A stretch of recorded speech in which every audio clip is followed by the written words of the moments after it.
that basically if we should use only double arm in all the anastomosis. You have to discard the suture after taking the bite. You cannot compromise because the life or the limb of the patient may depend on this one anastomosis. So you cannot be miser or you cannot save suture while doing the arterial anastomosis.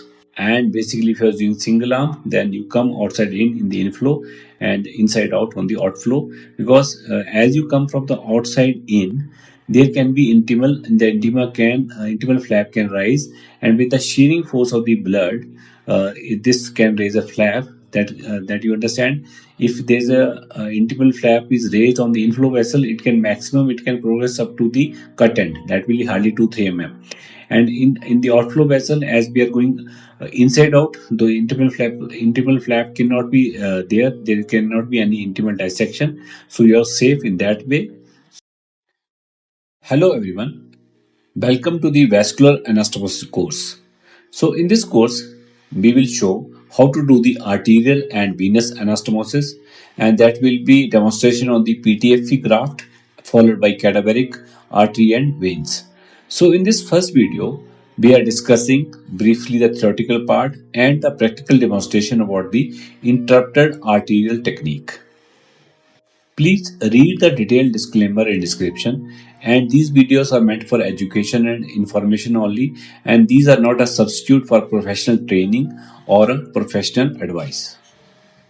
For exclusive and early access to our premium high definition content, you can download our app available for Android and iOS, or you can join the premium membership. The link for everything is given in description and the pinned comments of this video. So friends, vascular anastomosis, it's a life-saving technique must to have in the armamentarium of every surgeon, every trainee, general surgeon, trauma surgeon, GI surgeon, and of course transplant surgeon has to master it. So basically our aim is to give an insight to our trainees and budding surgeons who may not be doing these kind of anastomosis on a so regular basis. And if you are already a pro, then these videos are not meant for you. Situations like trauma, there can be injury to the femoral artery, femoral vein, or upper arm injury. You may be dealing with the SMA, SMB while doing the pancreaticoduodenectomy or during the thrombosis. During the transplant reconstruction, of course. So we often require immediate vascular repair, which can be life saving in these kind of situations. Basically, there are two type of techniques for doing the arterial anastomosis. One is the interrupted suture technique, and another is continuous suture reconstruction, which can be under the magnifying loops or the microscope. And we will show all these techniques in subsequent videos of this series. This is one good interesting paper which all of you can read, free to download. The Arterial Anastomosis in Live Donor Liver Transplant Technique and Risk by Stefano di Sandro. So the context is that hepatic artery reconstruction is one of the most technically complex step during the LDLT, and early arterial thrombosis has a mortality up to 50% that often requires a retransplantation. So they have discussed about the interrupted sutures with loops, continuous suture with loops, and continuous suture with the microscope. On the online version of this paper, there are small videos also attached, so viewers can watch those videos also. So the authors have concluded that there is no clear superiority of one technique over another in terms of thrombosis rate, and microscope add precision but increase operative time without lowering thrombosis compared to loops. Further, authors concluded that if the surgeon is experienced, then the thrombosis rate can be less than 1%, irrespective of the technique, whether you are doing interrupter technique. And why we are recommending interrupter technique is because it is easy to follow, simple, safe, and versatile. And we are also discussing the same technique on a PTFE graft in this video. Again, viewers can go through this good paper by Yon Sheng Jiang. Basically, it is a comparison of continuous versus the interrupted suture for hepatic artery reconstruction using loop in a living donor liver transplant. So in this paper, they have discussed about the 43 LDLT using 3.5x loops. So the finding were that continuous suture group had shorter operative time.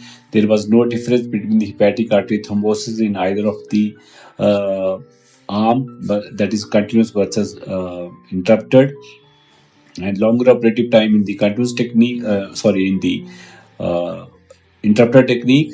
And interrupter sutures were preferred if there was an intimal dissection or the poor vessel quality.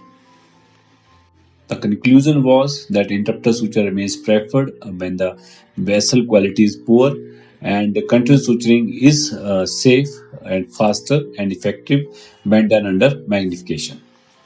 So, if we see the conclusion and study the finding of both the papers, so the message is that continuous suture reduce time but show no superiority in thrombosis rate compared to the interrupter technique, and interrupter sutures preferred when intimal dissection or poor vessel quality is present. And if I would have been the author, I would add, if somebody is doing it first time or if he's not doing it frequently, then also the interrupter technique is better. And the interrupter sutures are simple, versatile, ever error correcting, still widely used both in transplant and trauma setting. So, with this brief theoretical background, so you can adopt either of the technique. My recommendation is you start with the interrupter, and then you can switch over to the other techniques if you are comfortable or if you gain mastery over time. So, what are the brief step? The step-by-step technique will be: first will be preparation. First, prepare the arterial ends. Ensure a clean cut. Cut it cleanly. There should not be any ragged edges. And flush the artery to be anastomosed with the heparinized saline.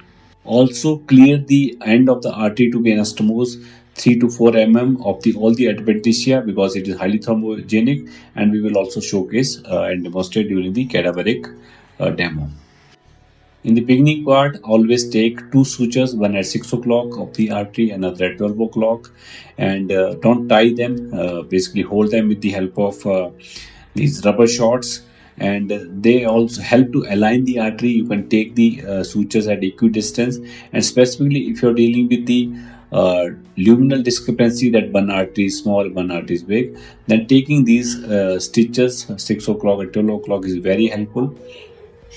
So in the basically interrupter technique, you take all the sutures that we have discussed in this in the subsequent part of this video on the PTFE graft. Yeah, that you begin with the interrupter sutures on the posterior wall.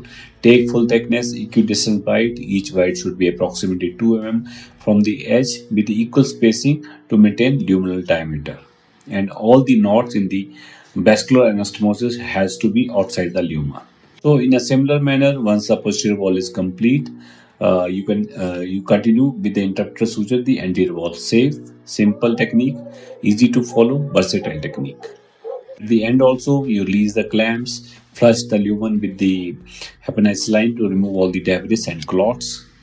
And if you're contemplating any vascular anastomosis, always try to use some kind of magnification. The loops are usually recommended, and interrupter suture gives you the flexibility to correct mistakes without compromising the whole anastomosis. You will understand better while I'll demonstrate in the hands-on video in the subsequent part.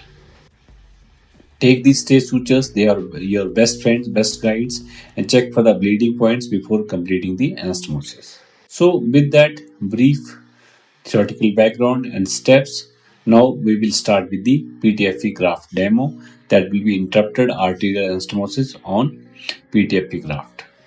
So, my dear friends, trainees, and budding surgeons, so briefly I'll discuss what are the basic vascular surgery requirements, basic requirement and setup for the vascular anastomosis.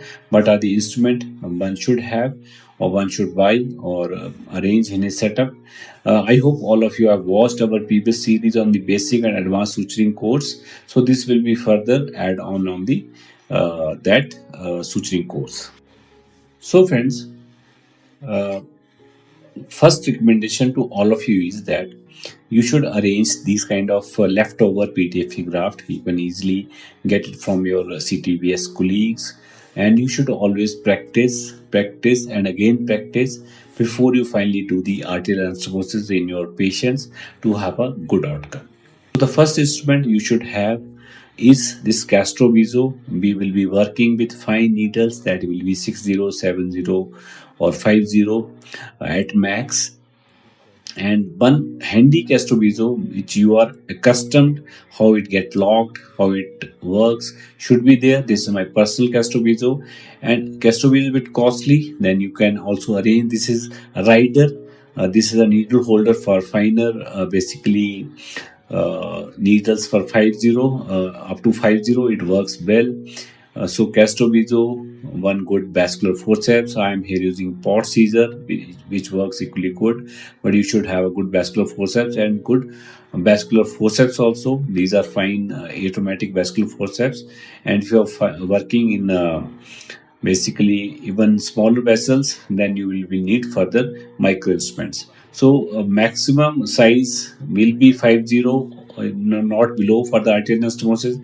So minimum you can use 50 or 60 is better. Whatever you're comfortable. For 70, you should be well versed. But in our setup, in our basically what kind of anastomy we'll do, 50, 60 will suffice. Again, this is my personal magnification loop, 3.5x, and all of you should have your own magnification. These are TTL loops. This is my personal recommended. If you have not bought any loop so far, so go for 3 or 3.5 TTL loops, because your eye power will be adjusted in the glass, and these are basically custom designed with the interpupillary distance. So all of you should have these basic instrument like your gastroviso, your rider, your vascular forceps, and your magnification loop. So now let's begin with the part 1 or technique 1 of the arterial anastomosis, that will be the interrupted suture technique. The basic setup I have already discussed, the requirement of gastroviso and requirement of good vascular forceps, good these things. So both the arterial ends should be close by. You should basically mobilize the artery to be anastomosed well, or if the distance is too much, then you can interpose the PTFE graft. Here we are demonstrating the anastomosis with the help of this 50 and 60 double arm needle that will be basically Proline 50 and 60. And as I said, if you practice more, you will have a better outcome. So first, the suture we will take will be at 12 o'clock position. So both the ends are nearby. No tension at the anastomosis should not be there any tension. They should oppose well. And if the tension is less, your mistakes will be pardoned. If the anastomosis is under tension, then your mistakes will be amplified whether you're doing arterial, venous, or gutter anastomosis. So always keep the anastomotic line tension free. The first bite we go inside out. So as I said, all the sutures has to be, all the knots has to be outside. So all the sutures will be double arm. This is 50, 60 is Bradford, 2 to 3 mm distance from the basically cut margin. Cut margin should be basically well cleaned. There should not be any ragged margins. You should cut it with the fine vascular scissors. So from the both the ends, this is a real-time video. I have not basically done any much of editing, and the speed is normal so that trainees and budding surgeons understand the technique in a better way. So simple technique, just follow these steps, watch these videos time and again, and practice on your surgical canvas, which we have discussed in the basic and advanced suturing course. So you should cut the needle first. I tie the knots with the left hand. Then I'll cut the left needle, then tie all the knots. You take single throw only, don't take any double throw, because if your first knot becomes loose, then you can always tighten by tie the second knot. And here we have kept the basically PTFE graft in under a little bit of tension. otherwise they'll not slip away. So I'll keep one end little bit long, and all these knotting on fine monofilament sutures has to be under continuous water jet, otherwise they will break. Here I'm using this right angle, otherwise you will use fine mosquitoes with the rubber shot to hold the end, that will be 12 o'clock end. So I've taken the first bite, that was at the 12 o'clock. This is my second suture. Again, all the sutures has to be double armed. You always come inside out, and the inter-suture distance will be around 2 mm. So again, as I said, that if there is any doubt, you can always take another bite between the two sutures, or you can cut the suture if you think it was not taken properly. So that is the advantage, that somebody who is not well versed with the technique, this interrupted technique is a self-correcting. You can always correct your mistake in the subsequent sutures, or you can take another bite. That will not be possible in your continuous suture technique. So I have gone from inside out, so I am coming inside out from the other side. As I said, the distance between this knot and the previous suture has to be around 2 mm, otherwise there can be leakage, and all the knots has to be outside the lumen, unlike your gut anastomosis, in which we can take it inside. You slide the knot. There should be minimum movement at the tips to be an anastomose. Cut the end, which the left hand I'm tying to cut the left needle, and take around 4 to 6 sutures, and then you cut both the ends. So it is, just remember this by saying that those who sweat more in peace, they bleed less in war or in the operating theater. This saying is from my army days, that if you practice more during your peace time, then you will bleed less during the war, and same is applicable to our trainees. If they practice more, their patient will have less bleed in the operation theater. So it is very handy technique when arterial margins are compromised. Sometime in trauma setting, you may not get very healthy margins. So in these settings, you can use the interrupter technique. Try to get clean margins if not possible, and then use this thing. If there is any, if the distance between the two ends is too much, don't do under tension. Interpose the PTFE graft. You can easily compress after training these sutures. You can suture this artery in say maximum 35 or 40 minutes. With that, we have reached the end of this video, friends, and in this series, the next video will be we will showcase arterial anastomosis with the artery flip technique. Again, this is one technique which I learned from one of my teacher, and this is a very handy technique in difficult situations. And what are the do's and don't, why we should use it, and so we will discuss theoretical part and followed by the demonstration of the PTFE graft. And all these videos demonstration we will try our best to showcase on the basically porcine artery and veins also. So stay tuned. I hope I was able to add some new insight, and these are some of the thumbnails which we have already, the videos which we have already uploaded, and do check them out. And for a better learning experience, to get an exclusive access to our premium high definition content, you can download our app available for Android or iOS, or you can join the channel membership. The link for everything is given in the description of this video. So thank you very much. Stay tuned. Happy learning.